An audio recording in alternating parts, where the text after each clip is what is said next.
Bismillah. Assalamualaikum warahmatullahi wabarakatuh. Alhamdulillahi rabbil alamin wal aqibatu lil muttaqin wala udwana illa 'alal zalimin.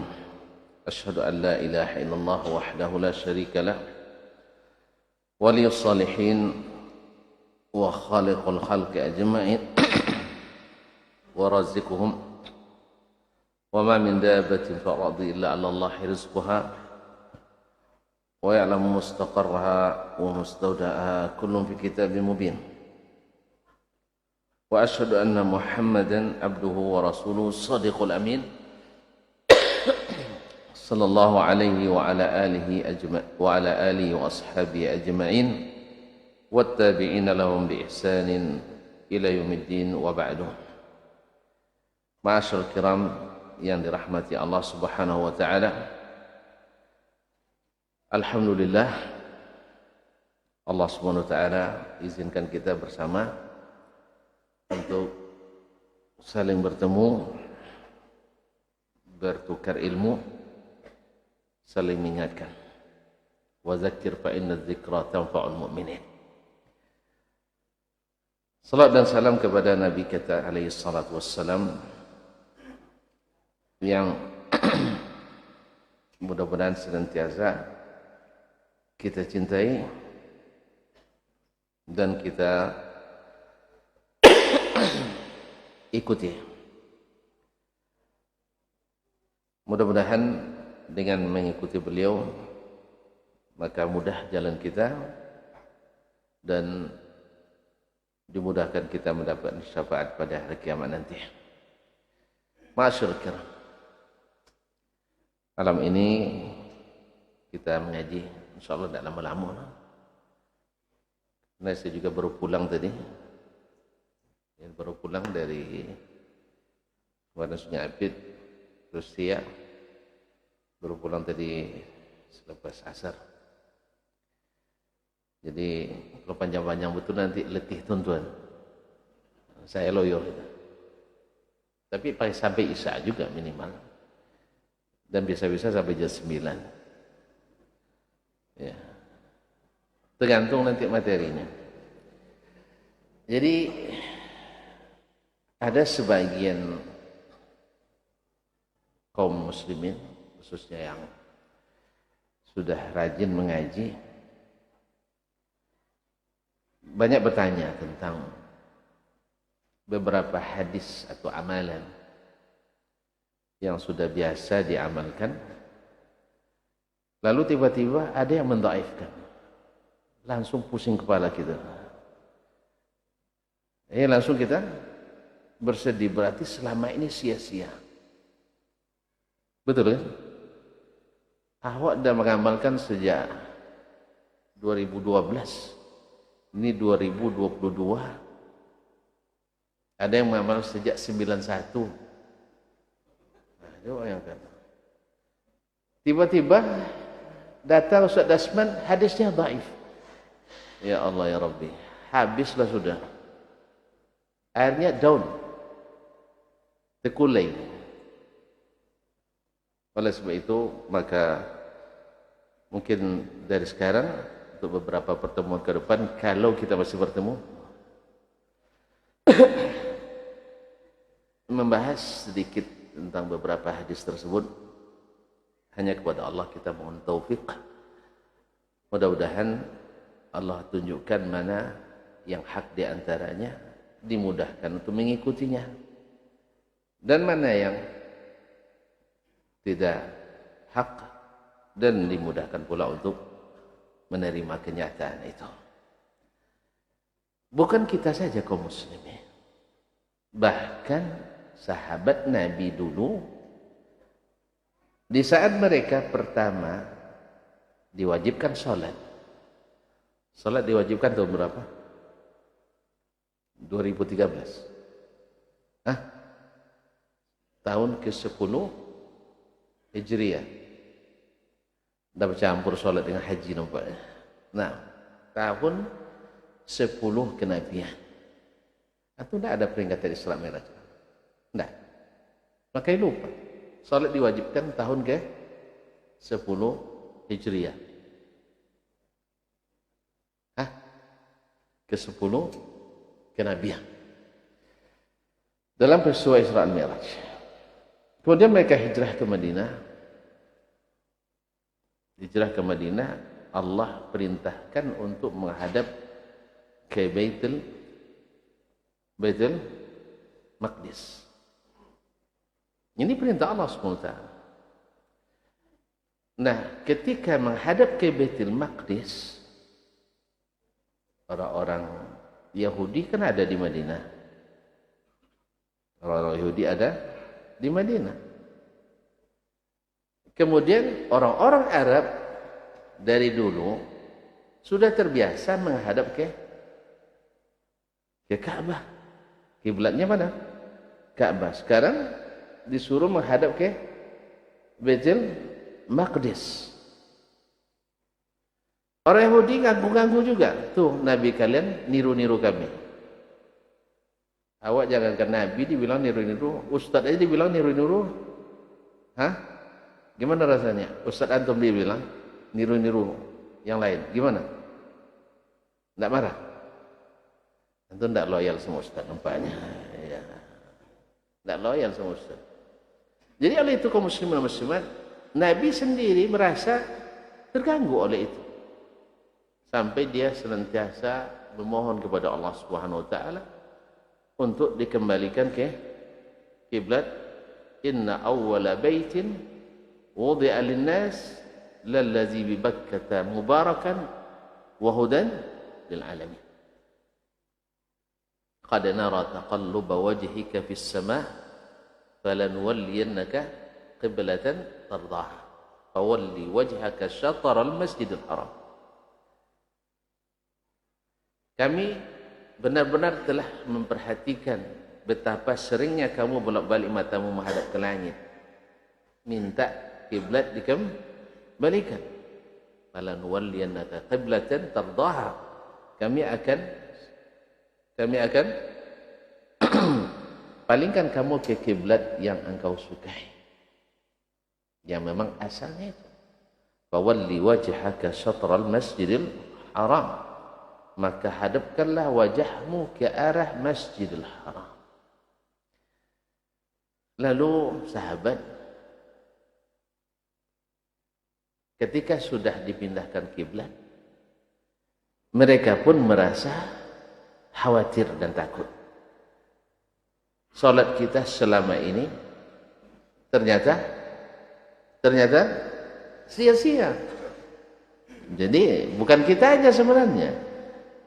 Ya, semua orang. Jadi maka oleh sebab itu kaum muslimin muslimat dirahmati Allah, memang kita juga harus dalam menyampaikan, kadang-kadang juga harus jangan langsung putus sekali gitu ya.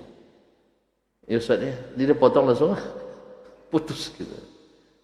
Karena orang paling tidak suka amalannya dibilang sia-sia. Dibilang salah. Awak suka pula bilang itu. Pas kita kena, ternyata sakitnya tuh tak tertanggungkan. Sampai ada yang berkaitan dengan surat Kahfi ini, sejak dapat berita hadisnya dhaif, tidak baca-baca lagi surat Al-Kahfi. Apa sebab? Ternyata selama ini sia-sia. Maka Allah Subhanahu wa taala turunkan, وَمَا كَانَ اللَّهُ لِيُضِيعَ إِيمَانَكُمْ إِنَّ اللَّهَ بِالنَّاسِ لَرَءُوفٌ رَحِيمٌ. Allah takkan sia-siakan iman kalian, amal kalian itu. Sesungguhnya Allah Maha Pengampun, Maha Penyayang. Jangankan amalan yang dilakukan dalam keadaan beriman, orang yang mengamalkan kebaikan di saat jahiliyahnya, kemudian bertobat dengan masuk Islam, Allah balikkan keburukan itu menjadi kebaikan. Orang yang berdosa bertobat, ulaika alladzina yubaddilullahu sayyi'atihim hasanat. Oleh sebab itu, maka pada malam ini Saya mencoba sesuai dengan apa yang saya ketahui saja. Kalau ada yang nambah nanti silakan, tapi jangan dikurangi. Jangan dikurangi, ditambah saja, tidak ada masalah. Wa ma utitu minal ilmi illa qalila. Dan apa yang akan saya sampaikan ini juga nyontek juga dari yang lain. Mengutip, mengamati, memahami, habis itu dirubah redaksi saja. Bahkan tidak, kadang-kadang secara tekstual. Saya banyak mengambil dari baik dari yang mutaqaddimin maupun yang mu'asirin. Di antara yang sering saya dengarkan sejak masih kuliah di Jakarta lagi adalah murid Syekh Al-Albani rahimahullah, Syekh Abu Ishaq Al-Huwaini yang dari Mesir. Khususnya dulu syarah beliau tentang kitab Mustalah Nukhbatul Fikar, itu saya punya sirah lengkapnya dulu saya dengarkan. Ma'asyarul kiram. Jadi sebenarnya amal tentang membaca surat Al-Kahfi di hari Jumat bukan hal yang baru. Walaupun bagi sebagian kita hal baru. Iya, sebagian kita maksudnya hal baru. Padahal ideal adalah sesuatu yang sudah lama. Buktinya jumhurul ulama dari kalangan Al-Hanafiyah seperti yang disebutkan oleh Imam At-Tahawi dalam hasyiahnya halaman 324 dan Ibnu Abidin dalam hasyiat Ad-Durrul Mukhtar juz 2 164. Demikian pula menurut mazhab Asy-Syafi'iyah, di kalangan Asy-Syafi'iyah seperti disebutkan oleh Imam An-Nawawi dalam Al-Majmu' juz 4 548 dan Raudhatul Talibin juz 2 halaman 46. Kemudian di kalangan Al-Hanabilah seperti yang disebutkan oleh Ibnu Muflih dalam Al-Furu' juz 3 160 dan Al-Bahuti dalam kitab Kasyaful Qina' 2 juz 2 halaman 43, bahwa membaca surat Al-Kahfi di hari Jumat dianjurkan. Membaca surat Al-Kahfi pada hari Jumat mustahab, disunatkan. Artinya tidak wajib ya. Artinya tidak wajib, disunatkan. Kemudian ini yang dipilih oleh Ibnul Hajj Al-Maliki dalam kitabnya Al-Madkhal ila Ma'rifati al-Bid'ah wal Hawadis. Ini pula yang dirajihkan oleh Imam Ibn Baz dan Syekh Muhammad bin Shalih Al-Utsaimin minal mutaakhirin. Seperti yang dilihat dalam Majmu' Fatawa Syekh bin Baz 12/4-15 dan Syekh Ibn Utsaimin Majmu' Fatawa wa Rasail juz 16/143. Dasarnya hadis Abu Sa'id Al-Khudri. Hadis Abu Sa'id Al-Khudri radhiyallahu ta'ala anhu, Sa'ad ibn Malik ibn Sinan. Ini kalau sudah ngaji-ngaji pakai nama-nama kitabnya udah boleh ngantuk kita nampaknya. Saya paham. Ya, saya paham. Kadzalika kuntu min qablu famanallahu alaihi. Ya kalau sudah mulai rawahu fulan itu udah mulai tidak nyambung lagi. Iya. Oleh sebab itu mohon maaf saya agak, makanya selalu saya bawa berinteraksi dengan antum ini. Makanya jangan marah dah kalau saya bilang antum tidak loyal sama ustaz. Jangan marah dah. Nah, rupanya marah antum. Baik. Kaum muslimin dan muslimat dirahmati Allah.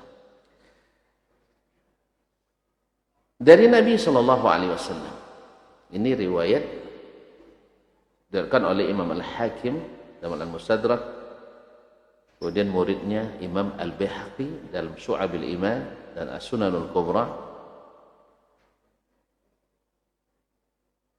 Kemudian dari Abi Sa'id Al-Khudri radhiyallahu anhu an Nabi sallallahu alaihi wasallam annahu qala, bahwa Nabi sallallahu alaihi wasallam bersabda, "Man qara'a suratal kahfi yaumal jum'ah."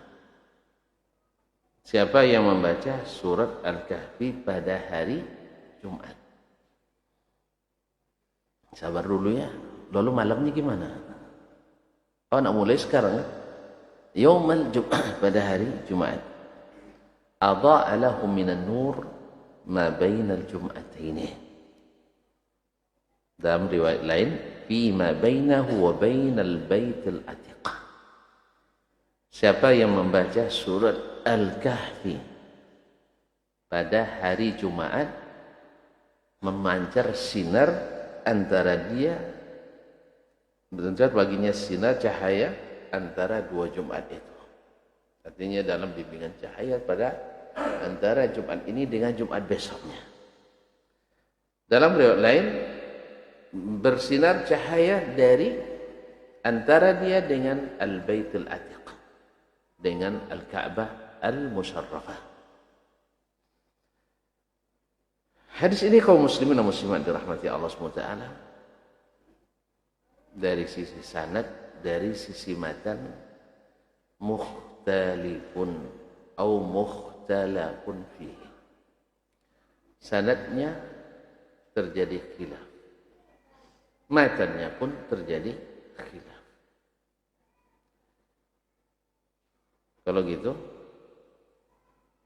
Kalau gitu terpaksa kita bahas.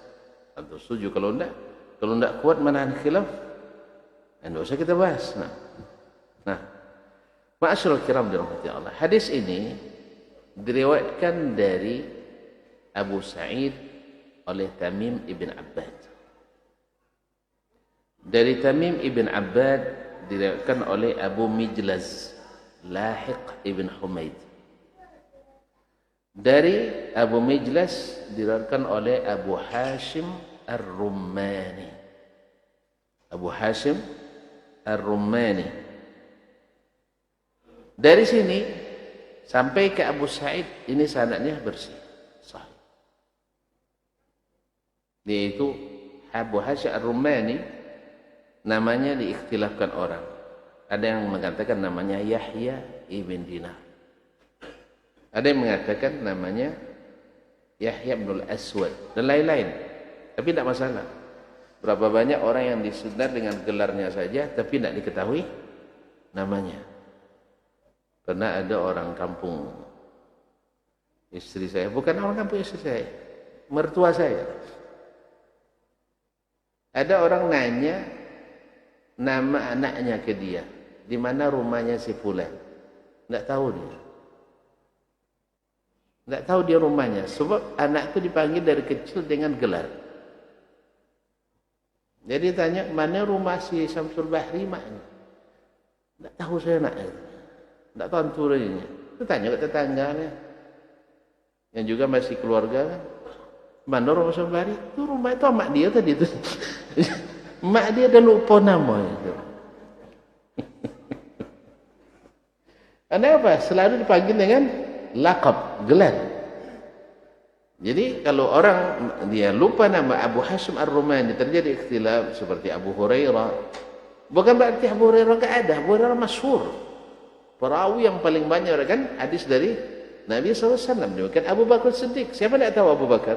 Apa asal disebut di kalangan sahabat Abu Bakar pasti sahabat Nabi yang paling dekat dengan Nabi SAW. Antum tahu nama Abu Bakar? Lupa, tidak apa-apa, tidak masalah itu. Tidak masalah, bukan antum sendiri, banyak yang tidak tahu namanya. Nah. Tapi Abu Bakar tahu kan? Orangnya ada pun tidak? Alhamdulillah dah. Jadi Abu Hashim Ar-Rumani terjadi khilaf namanya. Tapi dia thiqatun thabt. Demikian juga gurunya Abu Mijlas Lahiq ibn Humaid juga thiqah. Kemudian Tamim bin Abbad atau Qais bin Abbad, dia juga thiqah. Kemudian Abu Sa'id Al-Khudri, Sa'd ibn Malik ibn Sinan radhiyallahu ta'ala anhu, Nah, ditanya lagi sahabat, kulluhum udul. Sahabat itu semuanya udul. Masyaallah kiram dirahmati. Cuman dari Abu Hashim Ar-Rumani terjadi ikhtilaf. Baik lafaznya maupun sanadnya. Masyaallah kiram. Dari Abu Hashim Ar-Rumani ada 5 orang murid yang meriwayatkan. Sekira antum langsung hafal nih. Ini pertama kita naqad hadis. Masyaallah kiram dirahmati. Diriwayatkan dari Abu Hashim Ar-Rumani ada 5 perawi. 3 thiqah, 1 dhaif, 1 majhul. Coba diulang. 3 thiqah. Thiqah itu maksudnya apa? Uang siko. Al-thiqah itu yang mengumpulkan antara al-adalah wa dhabt. Artinya adlun dhabitun. Adlun istiqamah agamanya, istiqamah muru'ahnya. Istiqamah agamanya Ahlus Sunnah wal Jamaah. Ya. Istiqamah muru'ahnya orang yang menjaga adab, etika, bahkan estetika. Nah, bila kedua itu terkumpul, itu namanya adl. Sedangkan dhabit yaitu yang menjaga hafalannya atau catatannya. Yang pertama disebut dengan dhabtus sadr, yang kedua disebut dengan dhabtul kitab. Dhabit dadanya, hafalannya, atau dhabit tulisannya.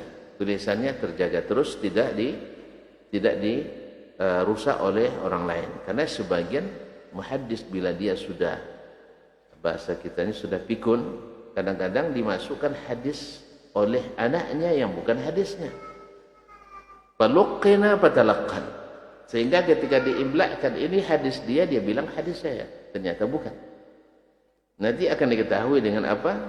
Dengan mengkomparasikan riwayat murid yang senior dengan murid yang junior. Siapa yang belajar darinya di awal, di saat hafalannya, tulisannya masih bagus, dan siapa yang belajar di ujung-ujung waktu. Tonton, pernah antum belajar dengan guru yang sudah mulai pikun? Tidak pernah. Berarti antum kurang merasakan indahnya belajar. Saya sudah pernah. Ya. Jadi beliau itu, Masya Allah, kadang-kadang ada yang bertanya-tanya Buya katanya. Dia tanya kan, udah serius dia menjawab. Belakang ngomong, nguji itu Buya katanya. Kamu nguji ya katanya. Nah, yang pas dia didatanginnya untuk dipukulnya, ada pula yang nyiapkan, ke sapu Buyanya. Akhirnya dipukul sama sapu tuh. Jadi memang enak belajarnya, heboh terus gitu. Itu belum pernah merasa ya? Belum. Atau lupa? Tapi mulai pikun antum lah gitu ya. Saya alhamdulillah banyak jenis guru yang ini. Jadi saya pun pernah juga kena getahnya gitu. Disuruh kawan untuk nguji Buya gitu. Awak itu karena masih kecil mau juga. Akhirnya kena marah. Kawan itu yang sukanya. Awak kena marah itu suka kawan. Ya, coba tanya ada sebenarnya pertanyaan sulit ke Buya itu katanya. Kok masih kelas 2 tuh? Mau tanya lagi. Apa i'rabnya Buya gitu. Di i'rabnya dan salah tuh Buyanya. Kamu menguji apa bertanya atau menanya gitu. Kena lagi. Katakan rasain katanya. Ma'asyiral kiram dirahmati Allah. Jadi siapa yang dhabit adil itu namanya as-thiqah. Jadi ada berapa tadi? 2, 3 thiqah, 1 dhaif, 1 majhul. Dari Abu Hashim Ar-Rumani. Abu Hashim Ar-Rumani thiqah. Syekhnya Abu Mijlas thiqah. Syekhnya Abbad ibn Tamim atau Tamim ibn Abbad thiqah. Kemudian ma'asyarul kiram dirahmati Allah Subhanahu wa taala. Saya jadi ragu. Enggak. Qais ibn Abbad. Qais ibn Abbad. Qais ibn Abbad dari Abu Sa'id Al-Khudri radhiyallahu anhu, ini sanad thiqah. Cuma dari Abu Hashim Ar-Rumani terjadi perbedaan. Yang thiqah adalah Syu'bah bin Al-Hajjaj, yang digelar dengan Amirul Mukminin bil Hadis. La yarwi illa an thiqah. Gurunya semuanya thiqah. Yang kedua Sufyan ibn Sa'id ibn Masruq Ats-Tsauri, wafat 161. Yang ketiga adalah Hushaim ibn Bashir Al-Wasiti, juga thiqah, guru Imam Ahmad. Syu'bah juga. Jadi kaum muslimin dan muslimat dirahmati Allah, tiga ini meriwayatkan dari Abu Hashim.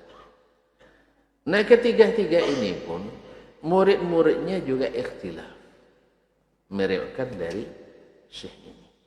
Ini juga mengajarkan kita ikhwan wa akhwat yang dirahmati Allah SWT, bahwa guru atau bahwa murid jangan dianggap fotokopi guru. Jelas bahwa murid tidak menjadi fotokopi guru. Sebab daya serap, daya hafal, daya catat, daya paham dari murid berbeda-beda. Jelas ya? Itu biasa. Oleh sebab itu, bila murid neko-neko, jangan tuduh gurunya salah didik. Tapi kalau guru yang neko-neko, iyalah. Nah, jadi ada sebagian orang belajar dengan guru yang bagus, tapi hasilnya tidak baik. Ada contohnya? Ada contohnya? Banyak dalam sejarah.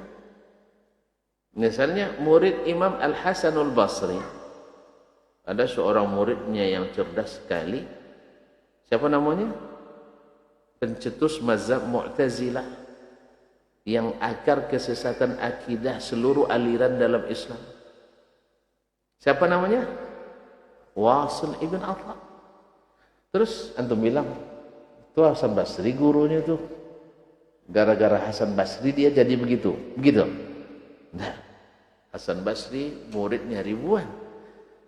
Ibarat bertanam padi, hasil utama mayoritas bagus hasilnya, ada beberapa tangkai yang hampa. Saya ada yang bertanya ke saya dulu dalam sebuah seminar atau sebuah forum diskusi, Ustaz, yang tamat Madinah ini kenapa tidak sama semuanya, Ustaz? Iya, yang tamat Madinah sama tidak semuanya? Hah? Kan tidak sama dah? Di mana tidak semua? Ada yang panjang dan tidak enak. Berarti Pekanbaru sama juga kalau gitu. Ada yang panjang, ada yang pendek. Ada yang dibiarkan, ada yang dibersihkan dan sebagainya. Saya katakan ibarat pabrik sabun. Iya kan? Tentu produknya bermacam-macam. Ada untuk high quality, ada yang untuk yang biasa-biasa. Kalau di produk mahal semua, tidak ada pula masyarakat kelas bawah yang mengkonsum, yang memakai penggunanya. Yes, ya? Jadi ada yang untuk kelas bawah, ada kelas menengah, kelas atas. Yang kedua, itulah tandanya kampus kami itu tak memaksakan seperti yang tuan-tuan tuduhkan sebenarnya. Bahwa kampus tidak pernah memaksakan mendoktrin, nggak ada. Harus jadi Wahabi, nggak ada. Ya, nggak ada harus jadi Wahabi, nggak ada. Bahkan nggak pernah dibilang kalian kalau belajar di sini mesti Wahabi, nggak ada. Apalagi Wahaboy. Nah, itu hanya istilah pertama kali dengar di Pekanbaru aja, Wahaboy itu. Orang kalau sudah main fitnah pasti kalah hujah, itu aja. Kalau ahlu sunnah tidak boleh memfitnah, sebab hujahnya apa, ibarat main silat lapangannya lapang. Tapi kalau sudah mulai wow gitu ya, nah, kalau suara banyak serangannya hampa, maksud itu tandanya bahwa kampus kami bukan kampus doktrin, tapi kampus akademis dan ilmiah. Silahkan ini sampaikan ilmunya, silahkan pilih menurut yang mana. Walaupun di ijazah ditulis wal jami'atu istamnahu hadhihi syahadah tusihi bitaqwallahi tabaraka bitaqwallahi azza wa jalla wal amali bima alim. Kampus ketika memberikan syahadah ini, ijazah ini berwasiat untuk senantiasa bertakwa kepada Allah dan mengamalkan ilmu yang sudah dipelajari. Hanya itu. Antum kalau nak nengok punya waktu tidak meneliti silabus kami, saya berikan nanti. Ada materi Wahabi apa enggak? Enggak ada materi Wahabi. Nah, jelas kaum muslimin. Jadi biasa bila murid ikhtilaf, biasa itu. Jangan salahkan gurunya. Tidak ada. Maka murid Abu Hashim ini ada Sufyan Ats-Tsauri, ada Syu'bah bin Al-Hajjaj, ada Husaim ibn Bashir Al-Wasiti. Ini yang thiqat. Ada pula yang dhaif, Qais ibn Rabi'. Qais ibn Rabi'. Dan ada yang majhul, tidak dikenal. Tiba-tiba berikan dari jalan Abu Hashim, yaitu Imran atau Al-Walid ibn Imran Al-Wasiti. Sekampung dengan apa namanya, tapi tidak dikenali siapa orang. Al-Walid ibn Imran Al-Wasiti. Untuk sementara yang riwayat dhaif dan majhul kita ketepikan aja dulu. Ketepikan. Karena yang riwayat yang dua ini ada ndak adanya ndak begitu berarti. Kecuali nanti digunakan untuk menguatkan riwayat yang juga lemah sepertinya. Tapi ini ndak, dia berlawan dengan para jagoan. Otomatis dia tereliminasi. Tinggal lagi 3. Nah, di 3 ini pun riwayat dari mereka tidak seragam dari murid-muridnya. Kita mulai dari siapa dulu? Seluruh mereka ikhtilaf. Murid yang tidak ikhtilaf hanya dari Abu Hashim Ar-Rumani, dari Abu Mijlas, dari Qais bin Abbad, dari Abu Sa'id Al-Khudri. Kalau sini bersih. Nah, bila terjadi ikhtilaf dalam riwayat,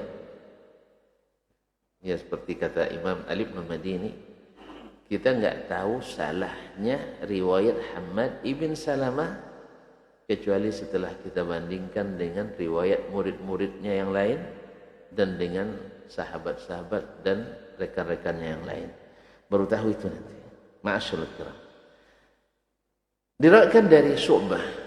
Wa Syu'batu, dan Syu'bah kita tahu sendiri adalah dari sisi riwayat aqwa ats-tsalatsa, yang paling kuat di antara yang 3. Baik Sufyan Ats-Tsauri walaupun dia imam mutqin, tapi Syu'bah radhiyallahu rahimahullah lebih hati-hati. Cuman Syu'bah sendiri riwayat darinya terbagi juga, tidak juga seragam. Ada yang meriwayatkannya dari Syu'bah dari Abu Hashim Ar-Rumani sampai ke Abu Sa'id Al-Khudri marfu'an. Marfu'. Ada yang meriwayatkannya mauquf. Yang meriwayatkan dari Syu'bah, dari Abu Hashim Ar-Rumani, dari Abu Mijlas, dari Qais ibn Abbad, dari Abu Sa'id Al-Khudri yang marfu' itu Yahya ibn Katsir, bukan Yahya ibn Abi Katsir, Yahya ibn Katsir Abu Ghassan Al-Anbari. Dia thiqah. Cuman dibanding dengan rawi yang lain, yaitu Muhammad ibn Ja'far Gundar. Gundar itu artinya dalam bahasa Persia sari'ul hifz, seperti kilat. Hafalannya cepat sekali seperti kilat. Kayaknya belum selesai guru membaca dia sudah hafal langsung. Jadi menyambar seperti kilat. Itu sehingga digelar dengan Gundar. Oh, namanya Muhammad bin Ja'far al-Basri. Nah, bila ikhtalafan nasu fi Syu'bah fa kitabu Gundar hakamun bainahum. Bila terjadi ikhtilaf riwayat dari Syu'bah, maka kitab Gundar menjadi hakim di antara mereka. Artinya Gundar harus dimenangkan dari rawi-rawi yang lain. Ma'asyarul kiram, berarti dari riwayat Syu'bah yang terkuat adalah riwayat mauquf. Apa makna mauquf? Nanti akan kita bahas. Yaitu hanya sampai ke Abu Sa'id Al-Khudri radhiyallahu taala anhu. Pesannya, udah mulai ngantuk tuh. Kesimpulan aja loh Ustaz ya. Kesimpulan aja. Kalau antum mau kesimpulan saja selesai. Nah, cuman kita nak sedikit-sedikit mengenal nama-nama mereka ini. Ya. Ma'asyiral kiram dirahmati Allah Subhanahu wa taala. Kemudian kaum muslimin dan muslimat riwayat Yahya bin Katsir wa Abdul Samad Al-Ambari, Abdul Samad ibn Abdul Warith Al-Ambari, dan juga Ruh ibn Al-Qasim dari Syu'bah an Abi Hashim marfu'an. Ini tiga ini yang merupakan Yahya bin Katsir Al-Ambari, Abdul Samad ibn Abdul Warith Al-Ambari, kemudian Syu'bah, Ruh ibn Al-Qasim. Cuma Ruh ibn Al-Qasim riwayatnya dilemahkan oleh Imam Ad-Darqutni. Riwayat Ruh ibn Al-Qasim diriwayatkan oleh, tinggal lagi riwayat Yahya bin Katsir dengan riwayat Abdul Samad Al-Ambari. Nah, di sini ulama melihat, menilai. Walaupun Gundar orangnya tadi hebat, tapi dia sendiri. Sedangkan ini berdua. Ada yang menguatkan Gundar dari sisi hafalannya. Karena dia, seperti kata tadi para ulama, seperti perkataan Ali bin Madini rahimahullah, bila ikhtalafan nas, bila orang berselisih dalam meriwayatkan dari Syu'bah, fakitabu Gundar hakamun, jadi pemutus. Sama dengan idza ikhtalafan nas fil lughatil arabiyyah wa lughatu Quraisy hakamun bainahum. Bila terjadi khilaf antara bahasa Arab, bahasa orang Quraisy menjadi pemutusnya. Kalau saya bilang idza ikhtalafan nasu fil lughatil Indonesia Raya, maka bahasa orang Riau hakamun. Iya. Ketika kita pertama ke Jakarta, kan mulai bergaul dengan yang dari seluruh daerah Ustaz ya. Disalahkannya mulu gitu. Lahja gitu ini. Ya bahasa Indonesia. Lalu saya bilang, nahnu Quraisy wa antum sairul qabail. Kami ini Quraisynya Indonesia. Bila terjadi khilaf antara bahasa Indonesia orang Riau dengan orang selain Riau, maka bahasa Riau didahulukan. Setuju ya? Setuju antum nampaknya. Tinggi juga rasisnya. Kaum muslimin dan muslimat dirahmati Allah SWT. Jadi ada yang merajihkan riwayat ini, riwayat Gundar dari Syu'bah, mauquf. Artinya hanya sampai pada Abu Sa'id Al-Khudri, tidak sampai ke Nabi SAW. Dan ada yang menguatkan dua-duanya, seperti Imam Ibnul Mulaqqin dalam Al-Badrul Munir. Imam Ibnul Mulaqqin, gimana kita melemahkan riwayat yang marfu? Perawi yang ini itu juga, perawi yang itu juga. Artinya dari Syu'bah diriwayatkan mauqufan wa marfu'an. Dari Sufyan Ats-Tsauri diriwayatkan mauqufan wa marfu'an. Riwayat dari Husaim marfu'. Daripada ditarjih, lebih baik dua-duanya diterima. Ini saya potong sedikit jalan ini. Tidak apa ya. Mau panjang-panjang juga? Sudah dicatat belum? Kayaknya bingung mencatatnya dari mana pula. Nah, saya paham Ustaz, saya paham. Sebenarnya antum tidak butuh yang seperti ini nih. Ya, tidak butuh seperti ini. Cuman saya nak nengokkan pula, saya ngerti hadis seperti tidak. Itu masalahnya. Karena orang kadang-kadang Apa dia tahu nih gitu ya.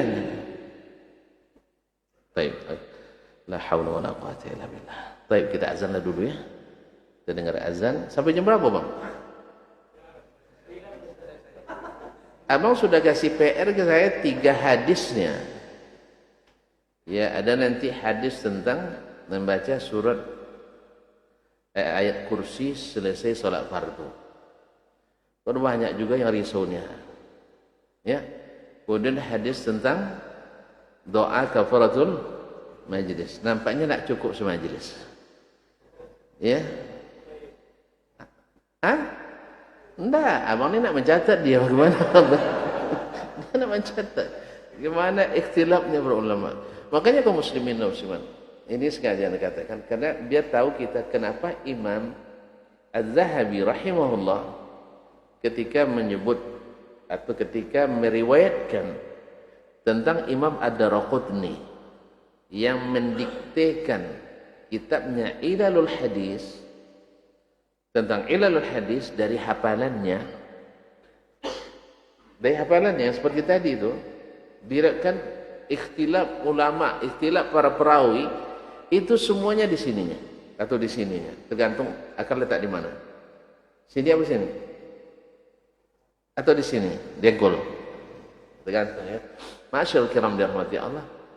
Kata Imam Az-Zahabi, in sahha dzalika anhu, kalau benar seperti itu dari didiktekan dari hafalannya, asyhadu anna Daraqutni ahfadhu ahli dunia. Kalau betul itu dari hafalannya, bukan dari catatannya, saya bersaksi beliaulah orang yang paling hafiz di dunia. Allahu Akbar. Ada lagi guru Imam Al-Bukhari, Al-Ulum Al-Madini. Juga punya Kitabul Ilal Al-Musnad Al-Mu'allal, Ya'qub bin Syaibah, punya ribuan juzuk yang dia tuliskan itu. Kalau menuliskan sebuah hadis ini loyo juga kita buatnya. Nah, baik. Kita dengar azan dulu, nanti menjelang qamat, tapi saya tidak tahu qamatnya jam berapa, nanti gantung selesainya. Allahu Akbar, Allahu Akbar. Allahu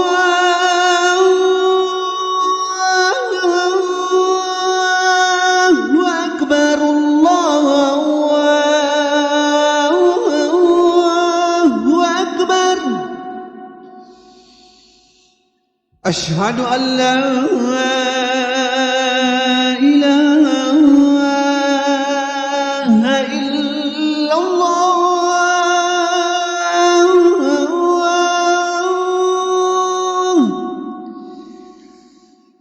Asyhadu an la ilaha illallah.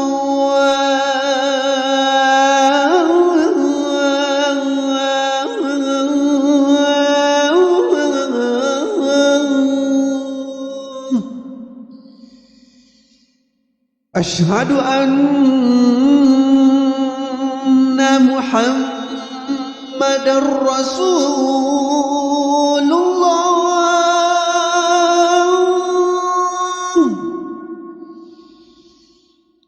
Asyhadu anna Muhammadar Rasulullah.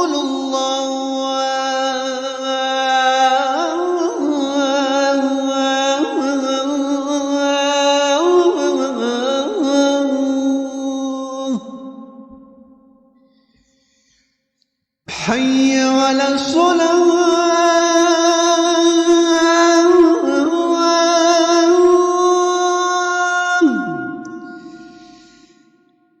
حي على الصلاة.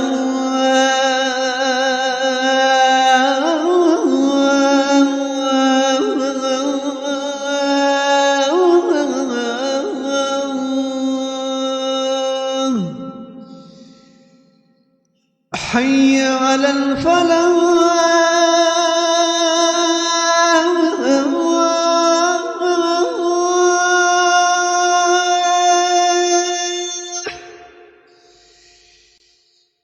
حي على الفلاح.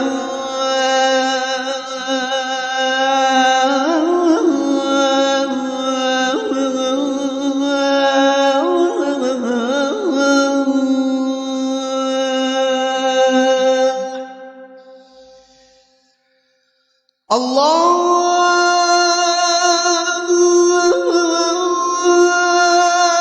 Akbar, Allahu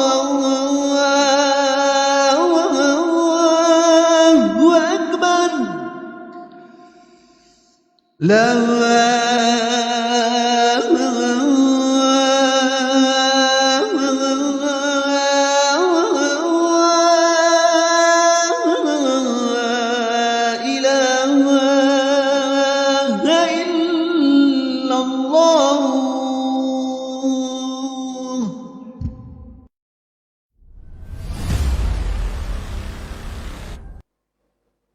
Jangan seorang mukmin, seorang mukminah yang paling utama adalah Allah.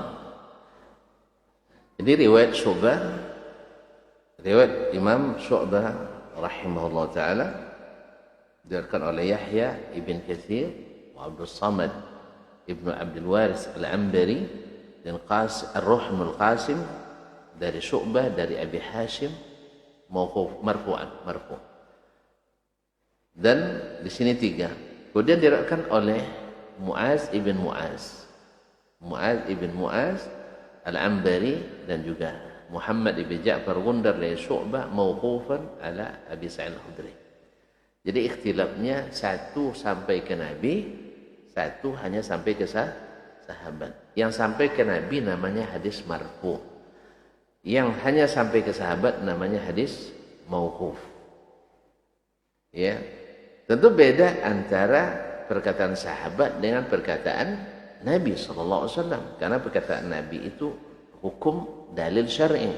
Perkataan sahabat tidak menjadi dalil, kecuali kalau didukung oleh dalil syar'i. Baik. Kemudian riwayat Ats-Tsauri diriwayatkan Ats-Tsauri meriwayatkan daripada Abu Hashim juga mauquf. Kalau kita lihat, sebagian ulama mentarjih riwayat Syu'bah yang mauquf dan menganggap riwayat yang marfu' salah. Berarti sekarang berhadapan antara Imam Ats-Tsauri dan Syu'bah di satu sisi dengan Husaim ibn Bashir al-Wasiti di sisi lain. Dan riwayat Husaim sendiri juga tidak sepakat rawi daripadanya. Ada yang meriwayatkan mauquf, ada yang meriwayatkan marfu', ada yang meriwayatkan sampai ke Nabi sallallahu alaihi wasallam, ada yang meriwayatkan sampai ke sahabat Abu Sa'id al-Khudri radhiyallahu taala anhu faqat. Nah, kalau demikian, tuan-tuan pilih yang mana coba? Kan dah jelas itu. Riwayat Ats-Tsauri dan Syu'bah menurut sebagian ulama yang paling kuat adalah riwayat mauquf, hanya sampai Abu Sa'id. Sebaliknya riwayat Husain berdasarkan rawi daripadanya yang kuat adalah riwayat yang marfu' sampai ke Nabi sallallahu alaihi wasallam. Sekarang Syu'bah dan Sufyan Ats-Tsauri berlawan dengan Husaim ibn Bashir al-Wasiti. Yang dua imam ini meriwayatkan hadisnya mauquf dari Nabi, dari sahabat. Sedangkan Husaim, riwayat yang kuat daripadanya adalah meriwayatkannya dari Nabi sallallahu alaihi wasallam. Oleh sebab terjadi khilaf di antara ulama di sini, sebagian seperti Abu Ad-Darqutni mentarjih riwayat al-mauquf.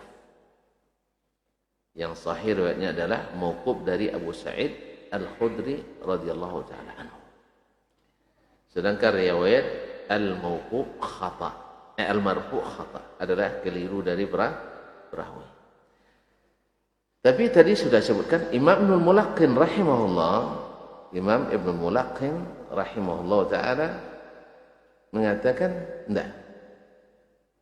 Sebab dia mengatakan walaka an taqul, kamu bisa saja mengatakan ayu dalilin ala sawabil riwayat al-waqf, apa dalilnya bahwa riwayat mauquf itu sahih, wa khata' riwayat ar-rafa', riwayat yang marfu' sampai ke Nabi itu salah. Sebab apa? Beliau mengatakan warwatu hadhihi hum ruwatu hadhihi, riwayat yang marfu' itu juga perawinya, riwayat yang mauquf itu juga perawinya. baik dari Syu'bah maupun dari Sufyan maupun dari Husaim, semuanya ikhtilaf. Semuanya ikhtilaf. Maka daripada ditarjih, lebih baik dikatakan bahwa dua-duanya diriwayatkan dari masing-masing imam itu. Inilah yang dilakukan oleh yang mensahihkan hadis ini dari Nabi Sallallahu Alaihi Wasallam, bahwa hadis ini sahih dari Nabi Sallallahu Alaihi Wasallam. Sedangkan yang lain mengatakan tidak, karena dua orang imam berawan dengan satu orang yang tidak sampai ke derajat imam. Husaim tidak seperti Sufyan Ats-Tsauri, tidak sekuat Syu'bah ibn Hajjaj. Dan tadi kita sudah lihat riwayat yang terkuat dari Syu'bah dan Sufyan Ats-Tsauri adalah riwayat waqaf mauquf. Oleh sebab itu yang sahih dari keduanya menurut ini adalah riwayat yang hanya sampai Abu Sa'id Al-Khudri.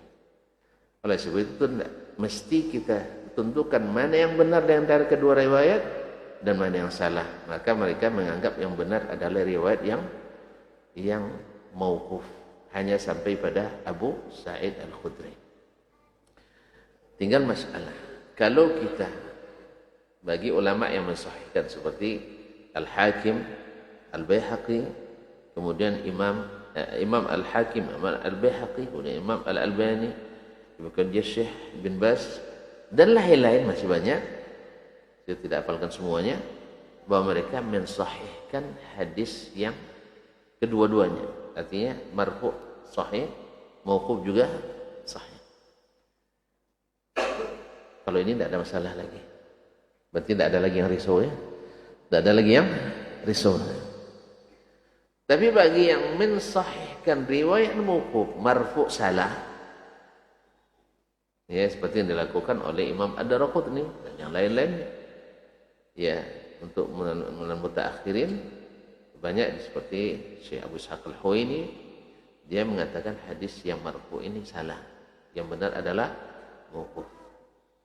Maka tinggal masalah, kalau dia mauquf, apakah tidak boleh diamalkan?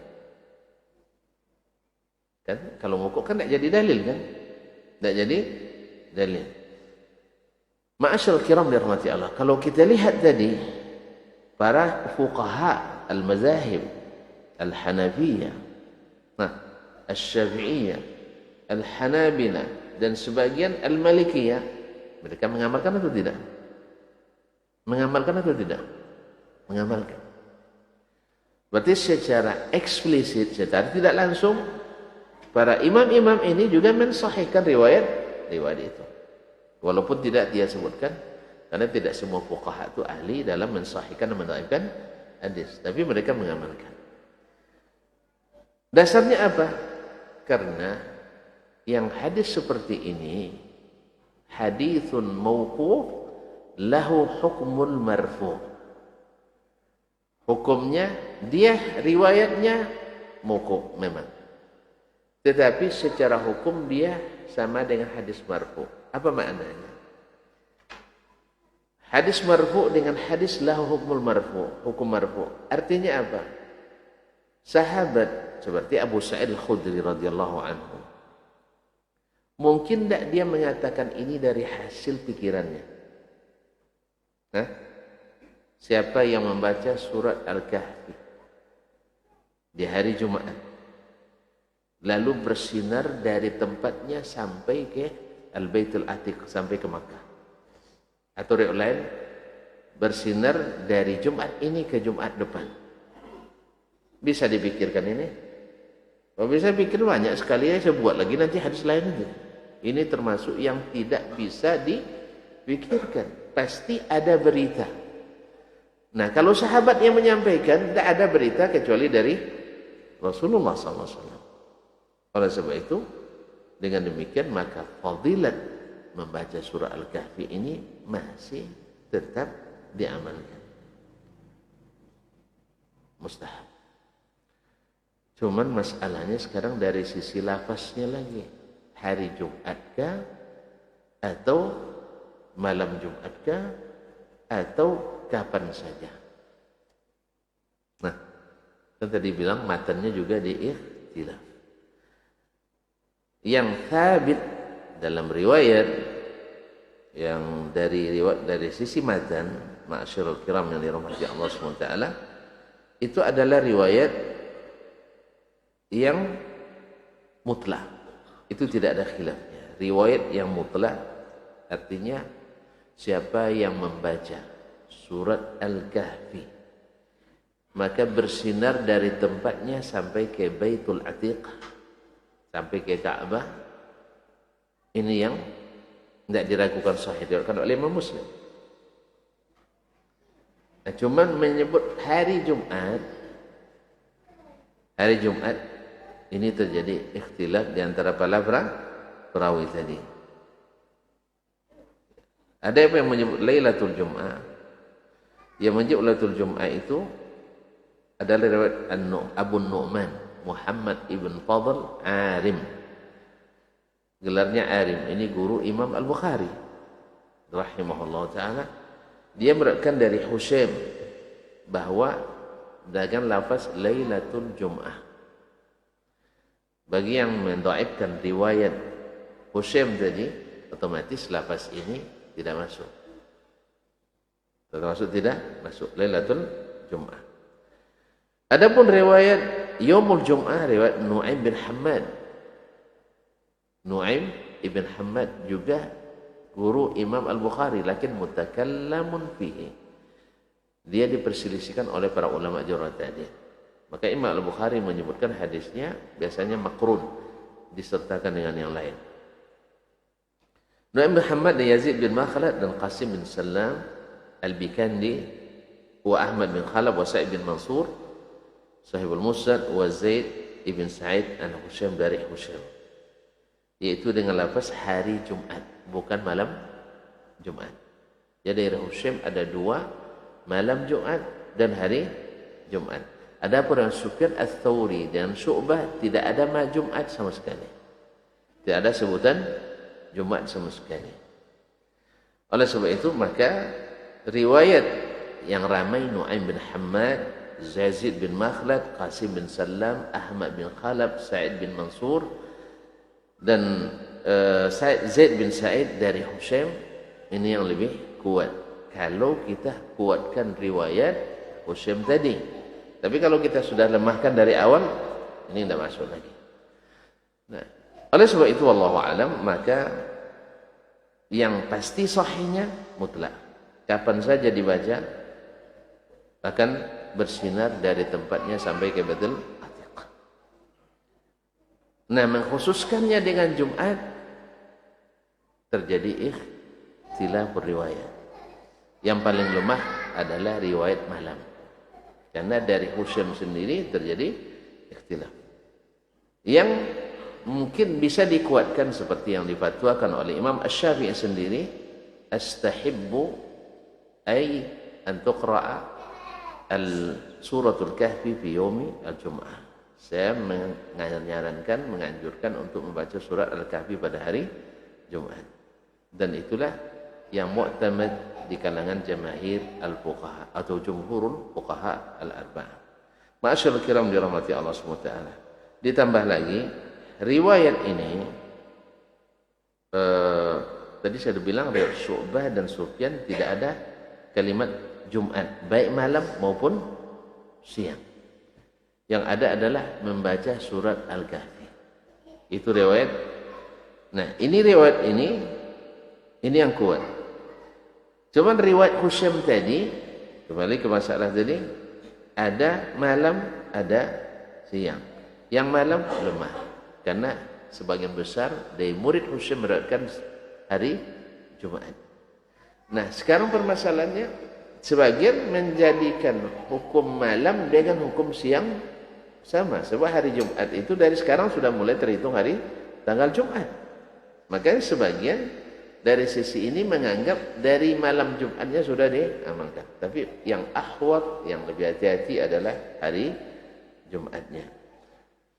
Oleh sebab itu bagi yang sudah mengamalkan tak perlu bersedih, karena membacanya kapanpun dianjurkan dan dapat fadilah itu. Daripada hanya sehari lebih baik setiap hari. Ya kan? Daripada hanya sehari lebih baik setiap hari. Dan ketika Jumat kita datang, termasuk hari Jumat tidak ada larangan. Jelas? Jelas ya? Oleh sebab itu tak perlu bersedih. Khususnya yang sudah dari tahun 91 kemarin. Ya, tidak usah bersedih. Lanjutkan. Ya, setiap hari dibaca dan ketika datang Jumat juga dibaca. Wallahu taala alam. Jelas? Tapi jangan nunggu Jumat lagi ya. Jangan nunggu Jumat. Artinya supaya kita keluar dari ikhtilafnya para ulama ini. Tapi kalau ada yang baca hari Jumat, dasarnya juga ada. Ya, saya cenderung ke pendapat Ibnu Mulaqqin rahimahullah taala bahwasanya karena riwayat yang meriwayatkan yang meriwayatkan hadis mauquf sama, yang meriwayatkan hadis marfu sama. Kemudian hari Jumat itu sendiri ada riwayat-riwayat lain yang menguatkannya, seperti dari Abdullah bin Umar Ibn Al-Khattab radhiyallahu taala anhu, walaupun sanadnya dhaif. Sanadnya dhaif. Kemudian ada riwayat dari Ummul Mukminin Aisyah radhiyallahu anha, sanadnya juga dhaif. Ada riwayat dari Ali bin Abi Thalib radhiyallahu anhu, sanadnya juga dhaif. Sebagian ulama, ya, tidak semua dhaif menguatkan. Tidak semua dhaif menguatkan. Ya, oleh sebab itu sebagian mereka mengatakan hadis ini dhaif, banyak sanadnya tapi tidak bisa dikuatkan. Dan inilah perlunya para ahli, para ulama yang ahli naqad, ahli al-hadis. Hadza wallahu ta'ala alam wa sallallahu ala nabiyyina Muhammadin wasallam. Saya kira sangat jelas. Tapi kalau ditanya tidak dapat jawabannya. Jadi catat tadi tak? Ya, kesimpulannya bahwa sanadnya riwayat ini dari Abu Sa'id Al-Khudri, daripadanya Qais ibn Abdan, daripadanya Abu Mijlas Lahiq ibn Humaid, darinya Abu Hashim Ar-Rummani. Sampai di sini aman sanadnya. Di murid-murid Abu Hashim ini terjadi ikhtilaf. Ada 5. 3 thiqah, 1 dhaif, 1 majhul. Yang dhaif dan majhul kita ketepikan karena tidak kuat untuk bertanding. Tidak kuat untuk ikut bertanding, yang namanya sakit, lemah kan? Kan tidak kuat bertanding, diketepikan. Tinggal 3 lagi. Riwayat Ats-Tsauri, Syu'bah bin Al-Hajjaj, Husaim ibn Bashir Al-Wasiti. Riwayat masing-masing ini juga terjadi ikhtilaf dari murid-murid mereka. Riwayat Husaim ada yang bilang sampai Nabi, ada yang hanya sampai. Yang paling banyak dari riwayat Husaim adalah sampai kepada Nabi sallallahu alaihi wasallam. Jelas, sehingga ulama mentarjih di antara ikhtilaf riwayat Husaim adalah yang marfu dari murid-muridnya, bahwa Husaim meriwayatkan hadisnya sampai ke Nabi sallallahu alaihi wasallam. Sedangkan Syu'bah terjadi ikhtilaf. 3 meriwayatkan dari Syu'bah, Yahya bin Katsir, Abdul Samad ibn Abdul Waris Al-Ambari, kemudian siapa lagi tadi? Anda mulai lupa.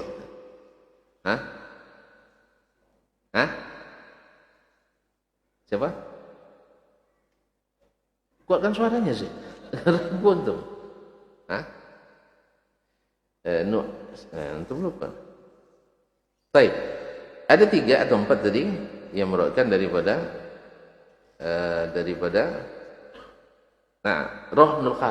Rauh Ibnul Qasim meriwayatkan dari Syu'bah marfu. Sedangkan Mu'az ibn Mu'az Al-Ambari, kemudian Muhammad ibn Ja'far Gundar meriwayatkan dari Syu'bah dari Abu Hashim Ar-Rumani sampai akhir sanad, hanya sampai Abu Sa'id Al-Khudri. Demikian juga dari Sufyan Ats-Tsauri terjadi ikhtilaf.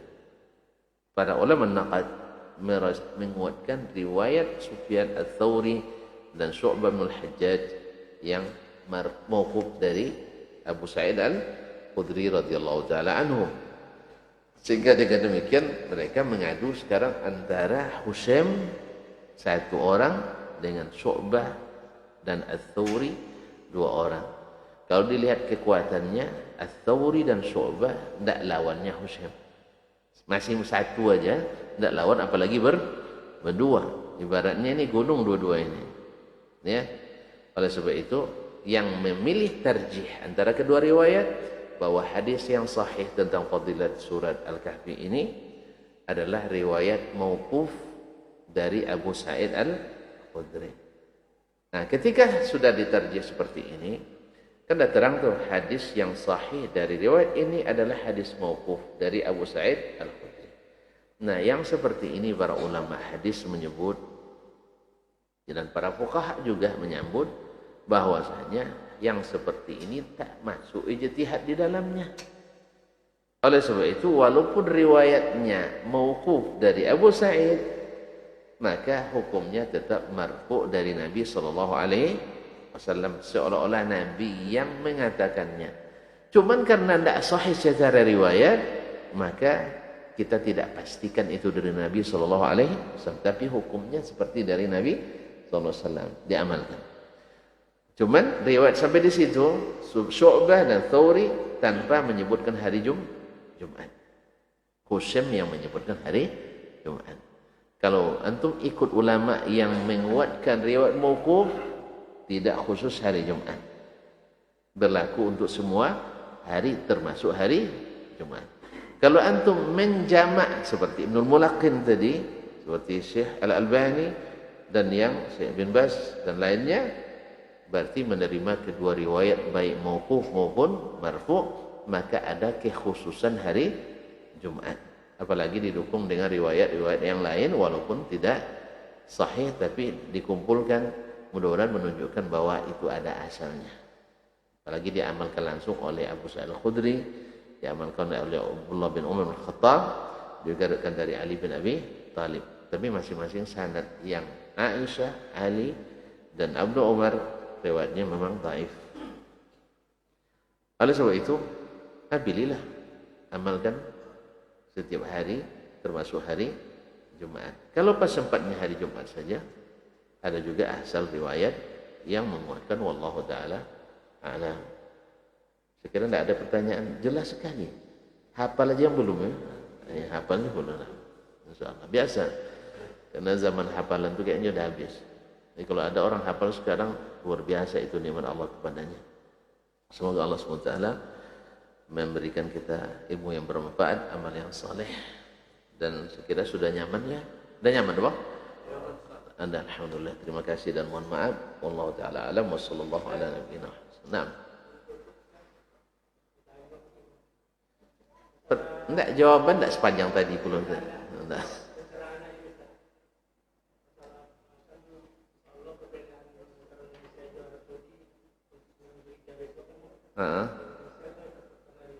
Iya.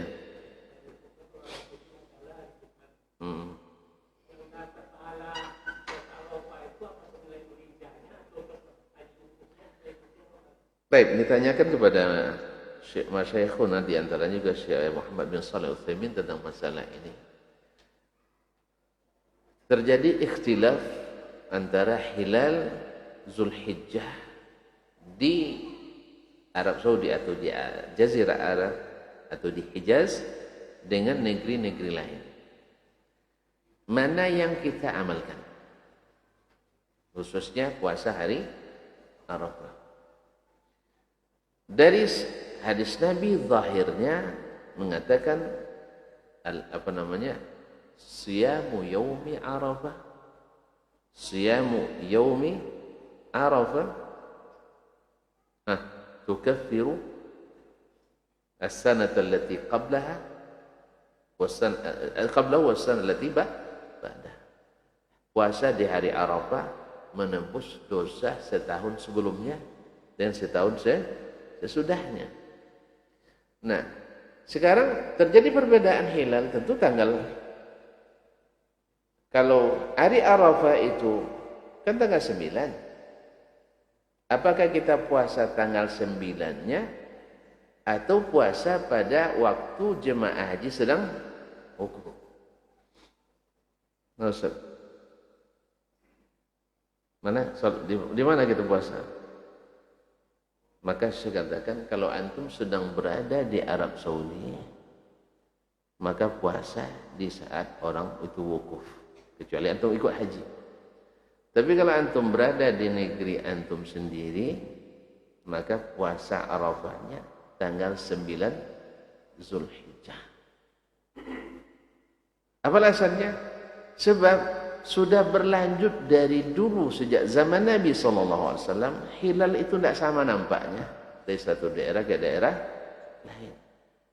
Dan Nabi tidak pernah mewajibkan kita untuk mencari tahu kapan hilal di Syam, diutus utusan misalnya, sebab masalah hari Arafah nanti.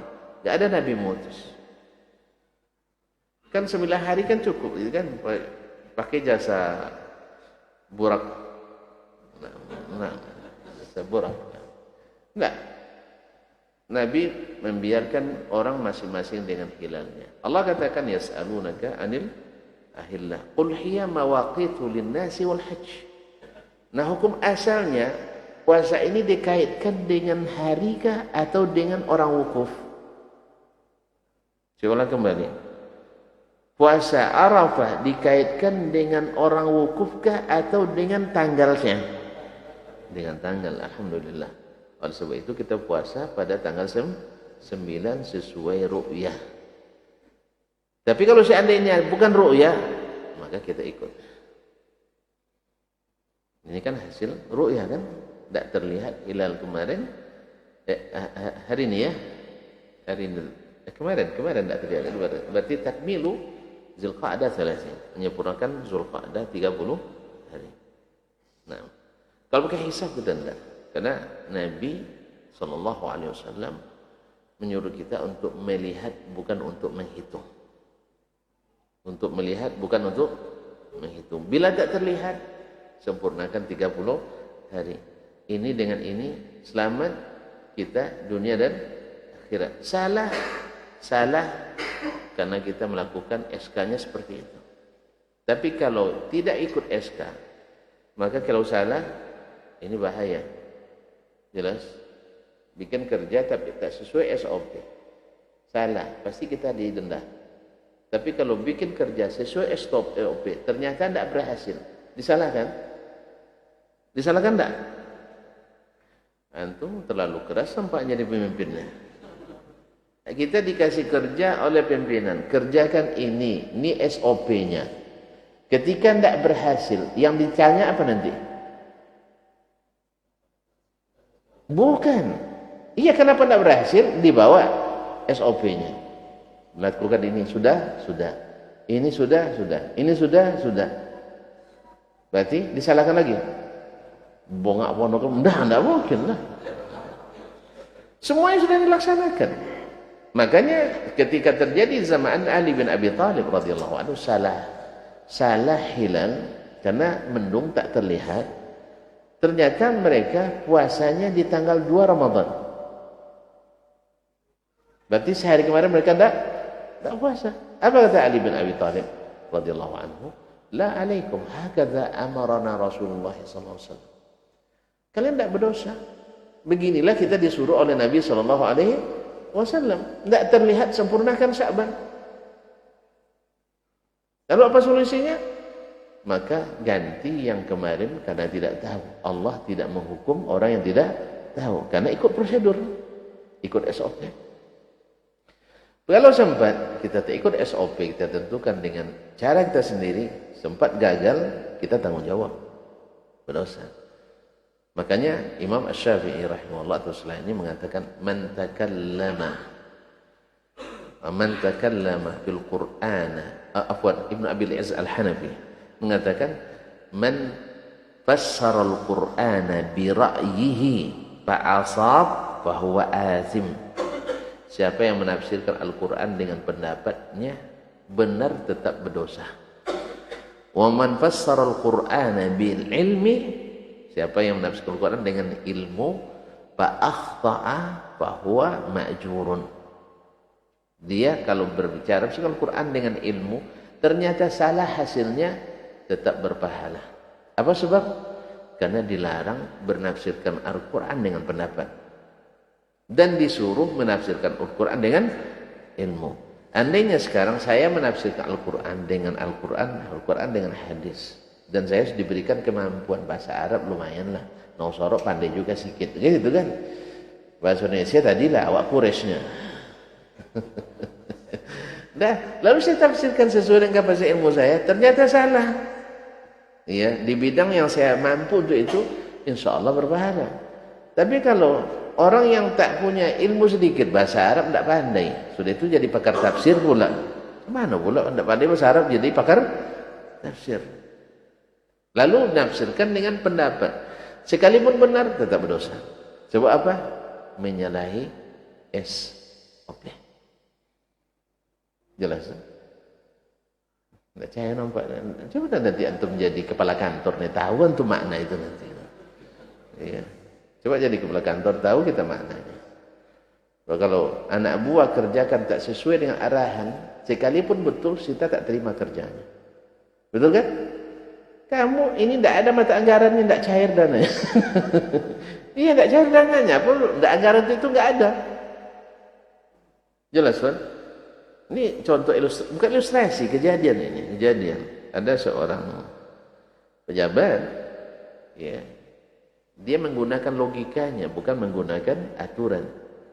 Logikanya gimana? Beliau ketua pembangunan sebuah masjid.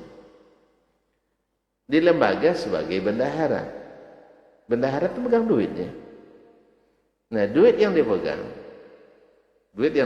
ini, nak di setor ke bendahara pusat, belum ada mekanisme untuk menerimanya, belum ada SOP. Kalau tidak ada SOP diserahkan juga, sama dengan tidak diserahkan. Nanti temuan, akhirnya dia pegang, kemana-mana dibawa. Di saat itu datang kebutuhan untuk melanjutkan pembangunan masjid.